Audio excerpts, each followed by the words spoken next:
大家好，欢迎来到加密星球周五故事会。2018年，埃隆·马斯克在推特上说：“我只有 0.25 个比特币，是朋友很多年前送我的，0.25个，连一个完整的币都不到。”2021年，他的公司买入了15亿美元的比特币，那大概是36000枚。2025年，他的公司持有近20亿美元的比特币，大概是2万枚。但你知道他最爱的是什么吗？不是比特币，而是一个诞生于玩笑的币，一个标志是魔性柴犬的币，一个连创始人都说这个只是个玩笑的币——狗狗币。这个故事不是关于一个亿万富翁如何炒币致富，因为埃隆·马斯克根本就不需要通过炒币来赚钱。这个故事是关于更深层的东西，在这个时代，谁有权利来定义什么是价值？今天呢，我们讲一个关于权力、叙事和人性的故事，一个能让你重新思考价值的真正含义的故事。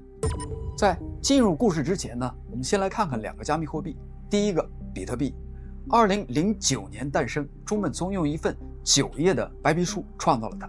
从那个时候起，他花了10年的时间，建立起全球数千万人的共识，市值超过了2万亿美元。有人说它是数字黄金，有人呢说它是对抗通胀的终极武器，有人说它会改变整个金融体系。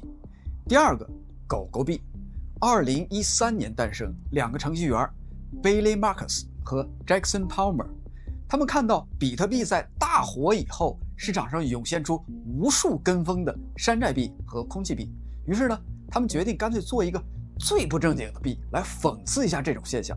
他们花了大概只有3个小时，复制了比特币和莱特币的代码，贴上当时网络上很火的一个表情包，一只柴犬，眼神迷离，周围是 Comic Sans 字体写的 So Wow So Crypto。 从诞生的第一天起，他们就声明这只是一个笑话，一个呢是严肃的金融革命，一个是网络上的笑话。按常理说，他们不应该被放在一起对比，对吧？但现在我要提出第一个问题，同样是加密货币，凭什么一个值得严肃的对待，另外一个只配当作笑话？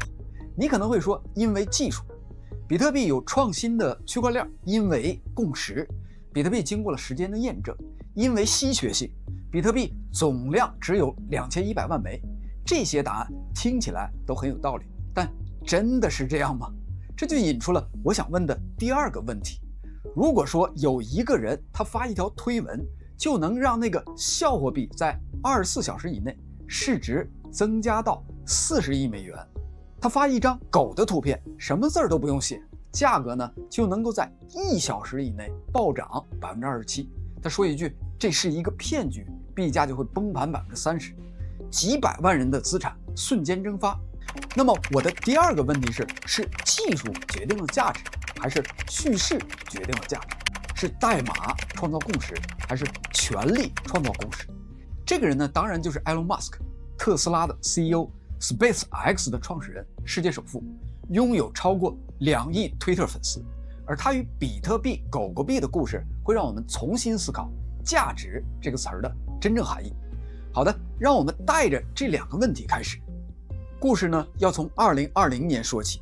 那一年世界被疫情笼罩，各国央行疯狂的印钞，美联储在几个月之内投放了超过3万亿美元。马斯克在推特上说了一句话：美元是最大的骗局。他看到了什么？他看到了普通人辛苦赚来的钱购买力在不断的下滑。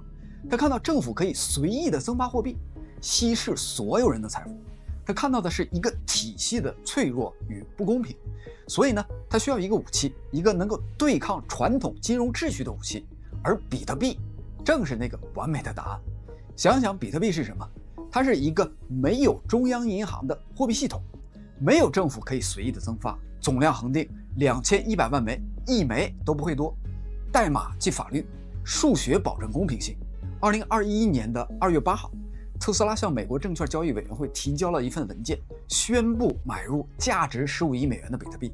消息一出，整个加密货币市场沸腾，比特币价格从3万美元几天内飙升到了5万美元，涨幅超过了60%。几天以后，马斯克在 Twitter 的简介里面加上了井号 Bitcoin， 仅仅是这一个标签，比特币又涨了20%。特斯拉还宣布，美国的客户可以用比特币购买特斯拉的汽车。看起来一切都很完美，特斯拉对冲了通胀的风险，投资获得了巨额的收益，马斯克成了加密货币世界的英雄。但你有没有想过一个问题？比特币的核心理念是什么？去中心化。中本聪在白皮书的第一句话里面就写到，一个点对点的电子现金系统，什么意思呢？就是不需要中间人，不需要银行，不需要政府，不需要任何中心化的权力机构，每个人都是平等的节点，没有人可以控制它，没有人可以冻结账户。可是马斯克是怎么做的呢？他通过公司董事会来决策，用15亿美元大举的买入，用个人的影响力操控市场，他用最中心化的方式去拥抱去中心化的货币。这是矛盾的，也是讽刺的，但也许这是必然的。第一个裂痕出现了，但就在同一时间，马斯克的另外一面开始显现。时间呢要回到2019年，那年狗狗币社区在 Twitter 上发起了一个玩笑的投票，谁应该成为狗狗币的 CEO？ 听起来很荒谬，对吧？因为狗狗币根本就没有公司，也没有 CEO， 它只是开源代码，任何人都可以使用的。但社区还是投了，这只是一个玩笑。候选人呢，包含以太坊的创始人 Vitalik Buterin、莱特币的创始人 Charlie Lee， 还有 Elon Musk。结果呢 ，Elon Musk 以压倒性的优势当选。一般人遇到这种事儿，可能笑笑就过去了，但马斯克他可不是一般人。他回复说，狗狗币可能是我最喜欢的加密货币，它很酷。随后呢，他把 Twitter 的简介也改了，改成 Dogecoin CEO。从那一刻起，魔法发生了。2021年2月4号，马斯克在一天之内发了6条推文。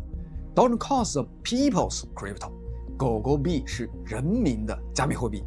24个小时以内，狗狗币暴涨60%，市值从20亿美元涨到了100亿美元。几天以后，更魔幻的事情发生了。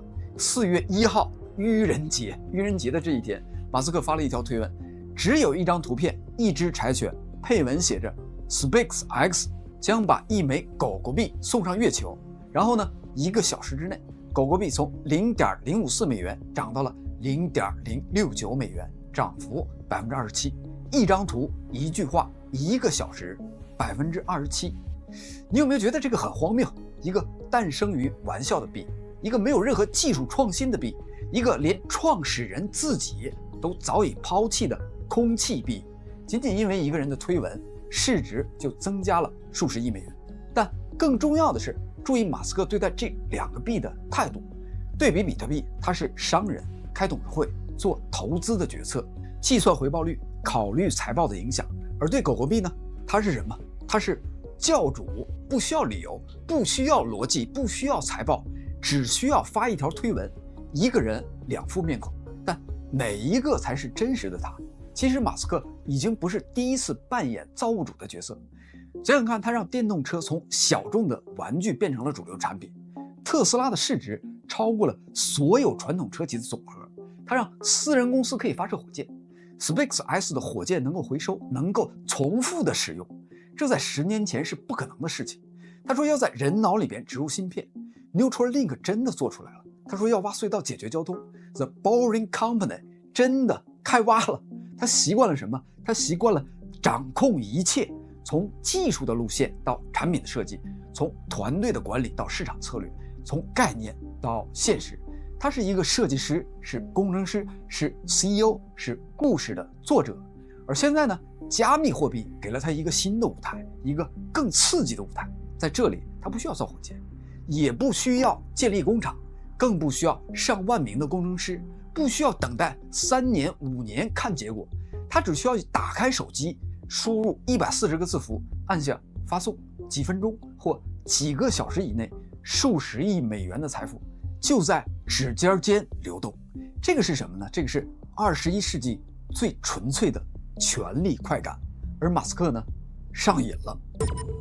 2021年5月，这是加密货币历史上最戏剧化的一个月，马斯克做了2件震惊世界的事儿。5月8日，他在周6夜现场上说，狗狗币是一个骗局。5月13号，星期四，他宣布特斯拉停止接受比特币支付。同一个月，他背叛了2个币，但真正的故事才刚刚开始。5月13号凌晨，北京时间大概是早上8点，马斯克发了一条推文：特斯拉已暂停使用比特币购车，我们担心化石燃料在挖矿当中的使用迅速增加，尤其是煤炭。加密货币是一个好主意，但不能够以牺牲环境为代价。推文发出几分钟以后，比特币价格开始跳水，从55000美元到52000美元，48000，24小时以内跌到了42000美元，蒸发了2000亿美元的市值。整个加密货币的市场血流成河，不只是比特币，以太坊跌了20%，莱特币跌了25%，几乎所有的币都在跌。社交媒体上炸了，你买的时候怎么不说环保？15亿美元买入的时候，你不知道比特币耗电吗？套现走人还要找个冠冕堂皇的借口，叛徒、骗子。很多人骂他虚伪，很多人骂他操纵市场，很多人说他先买入拉高，再抛售套现。这些指控有些呢可能是真的，有些可能是情绪化的。但我想问一个更深的问题：为什么马斯克要抛弃比特币？表面上他说是环保，但我们都知道这个理由根本就站不住脚，因为比特币的能源消耗从诞生的第一天起就已经存在了，它不是一个新的问题。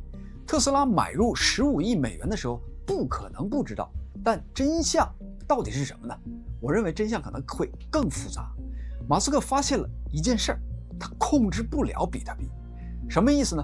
比特币有自己的规则，这些规则写在了代码里面，没有人可以改变。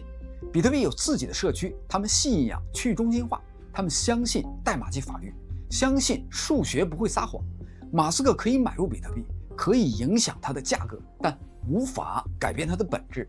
他不能说我觉得比特币应该改一下规则，也不能说我觉得区块大小应该调整，还不能说我觉得挖矿的算法应该换一个更环保的。他说了也没有用，因为比特币不属于任何人。这个意味着什么呢？意味着在比特币的世界里边，马斯克不是神，他只是一个玩家，一个很有钱的玩家，一个很有影响力的玩家，但终究只是一个玩家。而对于一个习惯了掌控一切的人来说，这是无法接受的。5月8号，周6夜现场，这是美国最著名的喜剧节目之一。马斯克作为嘉宾的主持登场，节目里边有一个桥段，主持人问他：马斯克先生，你常在推特上提到狗狗币，请问狗狗币到底是什么？马斯克最后笑着回答说：它是货币的未来，是一种势不可挡的金融工具。主持人继续追问：但狗狗币到底是什么？马斯克停顿了一下，接着又笑着说：它是一个骗局 ，hustle。Okay, but what is Dogecoin? Well, it's the future of currency. It's an unstoppable financial vehicle that's going to take over the world. I get that, but what is it, man? I keep telling you, it's a cryptocurrency you can trade for conventional money. Oh, so it's a hustle. Yeah, it's a hustle. Why didn't you say that, man? Doge's fault to everybody. It's a hustle. To the moon! 是的，现场的观众全都笑了，但加密货币的市场没有笑。话音刚落，狗狗币价格开始暴跌，从0.55美元跌到了0.38，几个小时以内跌幅超过30%。社交媒体又开始炸锅了，我的积蓄全没有了，我借钱买的狗狗币现在怎么还钱？马斯克背叛了我们，他玩弄了我们的感情。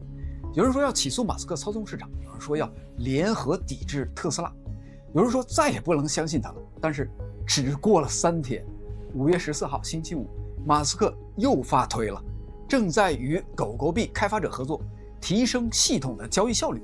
结果如何呢？狗狗币又涨了20%，同样是背叛。在比特币的社区，马斯克的形象至今呢充满了争议。很多人认为他更像一个机会主义者，而不是一个真正的信徒。你去 Reddit 的比特币的论坛上去看看，只要有人提到马斯克，下面几乎清一色都是骂声。狗狗币的社区呢，却依然崇拜他。你去狗狗币的论坛看看，他们说马斯克只是开玩笑而已。我们本来就是命币，说骗局又怎么了？他还是支持我们的。你看，他又发推了，为什么呢？为什么同样的行为反应却天差地别？因为信仰的本质不同。比特币的信仰来自于理性，它建立在数学、算法、共识之上。它反对权力，反对操控，反对神。他们相信系统呢应当自治，规则高于个人，没有人该凌驾在共识之上。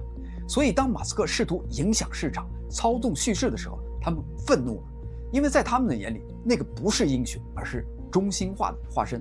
狗狗币的信仰恰恰相反，它从一开始就不是理性的，它是情绪的、娱乐的，甚至是荒诞的。他们不在乎技术，不在乎共识，不在乎通胀模型，他们在乎的是归属感，一种我们是一群被世界忽视的人，却能够在一起笑的归属感。所以他们爱马斯克，不是因为他懂技术，而是因为他懂情绪，因为他会陪他们笑，会转发 meme， 会把他们的玩笑变成全世界都在看的新闻。比特币信仰理性，狗狗币信仰人，一个抵抗权力，一个崇拜权力，而这个就是加密世界最真实的讽刺。马斯克在2021年5月发现了这个秘密，在社区里面当神要比在民主里边当公民爽多了。于是呢，他做出了选择。2021年的5月之后，马斯克面临一个选择：继续追求比特币的理想主义，还是拥抱狗狗币的权力游戏？答案很快揭晓。2022年的第2季度，特斯拉发布财报，财报显示，特斯拉已经卖掉了75%的比特币持仓，大约10亿美元。马斯克在财报会上解释，这个不是对比特币的判断，只是为了在疫情风控期间改善现金流。他最后呢还补充了一句：“我个人不会抛售比特币。”你注意到了吗？他说的是个人，公司的比特币卖就卖了，个人的保留。这个是什么意思呢？这个意味着比特币对他来说已经从信仰变成了投资，而投资是可以卖的。当需要现金的时候，当价格不合理的时候，当有更好的选择的时候。而同一时间，狗狗币又发生了什么呢？2022年的1月，特斯拉官网悄悄地更新，你现在可以用狗狗币买特斯拉的周边商品，帽子、T 恤、皮带扣。SpaceX 宣布 Doge One 卫星任务完全用狗狗币来支付，要把1颗卫星送上月球。The Boring Company 宣布，在拉斯维加斯的地下隧道可以用狗狗币支付乘车的费用。你看到了吗？比特币被冷落了，狗狗币呢被深度的绑定，从推文到商业，再到实际的应用。马斯克在把狗狗币变成他商业帝国里边的一部分。但真正的高潮发生在2024年。2024年的11月，美国大选结束，特朗普当选总统。1月12号，特朗普总统发布了一系列的任命，其中有一条引爆了整个网络。我很高兴地宣布，Elon Musk 将与 Vivek 一起领导新成立的政府效率部。政府效率部英文是 Department of Government Efficiency， 缩写是 Doge， 是的 DOGE， 和狗狗币的代码一模一样。消息传出瞬间，狗狗币从 0.15 美元涨到了 0.18 美元，涨幅 19%。1个小时之内，交易量暴涨 300%。让我重复一遍这个魔幻的事实：一个诞生于玩笑的币，一个用来讽刺山寨币的币，一个标志是魔性柴犬的币，它的名字现在是美国政府部门的官方缩写，而这个部门的负责人就是一直推广这个币的马斯克。这个是巧合吗？也许是，也许不是。但无论如何，这个世界已经荒诞到了让你分不清什么是真实，什么是玩笑。马斯克在推特上发了一张图片，图片是柴犬，配文只有一句话 Let that sink in。 这个是一个英语的口语，意思是让这件事儿好好沉淀一下，慢慢消化，仔细的想一想。但如果你熟悉马斯克，你就会知道这句话对他来说还有另外一层意思。2022年的10月，马斯克收购了 Twitter 的时候，他拍了一个视频，视频里面呢，他抱着一个真的洗手盆 Sink， 大摇大摆的走进 Twitter 总部，然后发推说进入 Twitter 总部，让这个水槽进来。你看到了吗？ Let that sink in。既是让这件事儿沉淀下来，又是让这个水槽 sink 进来，视觉双关，这个就是马斯克的风格。而现在呢，当 Doge 从笑话变成了政府部门的缩写，他又用了同样的一句话，他其实是在说，好好想想这件事的荒诞性，好好想想一个 meme 如何变成了现实，好好想一想叙事的力量有多强大。这个不只是一句话，这是马斯克在向全世界展示，在这个时代，现实和玩笑之间的界限已经模糊了。而狗狗币社区看到这条推文的时候，完全彻底的疯了。他们说我们赢了，从笑话到现实，我们真的赢了 ，to the moon。但比特币呢？比特币没有说话，因为比特币不会说话。2024年，比特币的价格从4万美元涨到了10万美元。不是因为马斯克，是因为美国的证监会批准了比特币现货 ETF， 是因为 MicroStrategy 的持续买入，是因为贝莱德、富达这些华尔街的巨头入场。比特币的市值重新超过了2万亿美元，它不需要马斯克，从来就不需要，它只是按照自己的规则运行，每10分钟一个区块，没有 CEO， 没有营销团队，没有社交媒体的运营，它就在那里安静的运行着。而特斯拉还持有11509枚的比特币，价值超过13亿美元。SpaceX 还持有8285枚的比特币，价值接近10亿美元。马斯克的公司总共持有近20亿美元的比特币，但他们的关系已经变成了冷淡的商业合作，没有激情，没有推文，只有数字。让我们来看一看2025年的结局。比特币市值2.3万亿美元，马斯克的角色持有者之一，关系状态冷淡但稳定的商业关系。狗狗币市值350亿美元，马斯克的角色精神领袖，实际操盘手，最大的推广者，关系状态深度绑定，生死与共。从市值上来看，比特币完胜；从价格涨幅来看，也是比特币更稳定。但从影响力去看，马斯克在狗狗币上的权利远远超过他在比特币上的。在比特币的世界里边，马斯克是一个大玩家，但只是玩家之一。在狗狗币的世界里边呢，马斯克是什么？他是神。所以谁赢了？比特币没有征服马斯克，马斯克也没有征服比特币，他们各走各自的路。但狗狗币呢？狗狗币是马斯克的作品，是他的镜子，是他个人影响力最极致的展现。它证明了在这个时代，一个人只要有足够的影响力，完全可以用叙事去创造价值，甚至把一句玩笑变成现实的财富。但这背后其实藏着一种诅咒，因为叙事需要不断的喂养，马斯克需要不断的发推文，需要不断的制造话题，需要不断的给狗狗币输血。一旦他停止，一旦他的注意力转移，一旦他不再提起那个他亲手创造的价值，会怎么样呢？这个就是造币者的诅咒。你创造了一个怪兽，但你必须永远的去喂养它，否则它会反虐你，或者说它会消亡。而马斯克他享受这个过程。讲到这里呢，我想回到最初的问题，价值到底是什么？比特币告诉你，价值来自于共识与稀缺性，这个是技术理性主义的答案。狗狗币告诉你，价值来自于文化与情绪，无限供应，一个表情包，一个社区，一个亿万富翁的推文，这是叙事主义的答案。而马斯克用行动证明了，在2025年，在社交媒体的时代，在注意力经济的时代，后者更加强大。一条推文140个字符，价值数十亿美元，比任何的白皮书更有说服力，比任何技术创新更有影响力。但这就引出了一个更深层的问题：如果叙事可以创造价值，如果故事可以变成现实，如果命可以值几百亿美元，那什么是真实，什么是虚假的？这两者之间还有没有界限？到这里，我想每个人都应该思考3个问题。第一个问题呢，你相信技术还是相信人？如果你相信技术，去买比特币；如果你相信人，去买狗狗币。但你要明白，你赌的是马斯克不会抛弃你。第二个问题，马斯克是天才还是骗子？在 meme 的经济里边，这两者还有区别吗？如果叙事本身就是价值，它是在创造还是伪造？第3个问题，去中心化还可能吗？当叙事的权力集中在少数人的手中，技术上的去中心化还有意义吗？这个也许就是我们这个时代最大的悖论。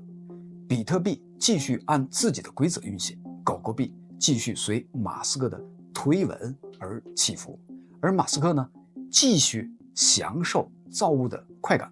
在这个时代，价值不是被发现的，而是被讲述的。技术能改变世界，但叙事能够改变人心，而改变人心比改变世界更有利可图。好的，如果这个故事让你对价值有了新的思考，请点赞、订阅、分享，在评论区里边也聊一聊，你更相信比特币还是狗狗币，又或者你相信的是人？我们下期再见，这里是加密星球，也欢迎加入我们的 Discord 社区吃瓜群众自治社，入口呢就在外网频道的主页。谢谢，再见。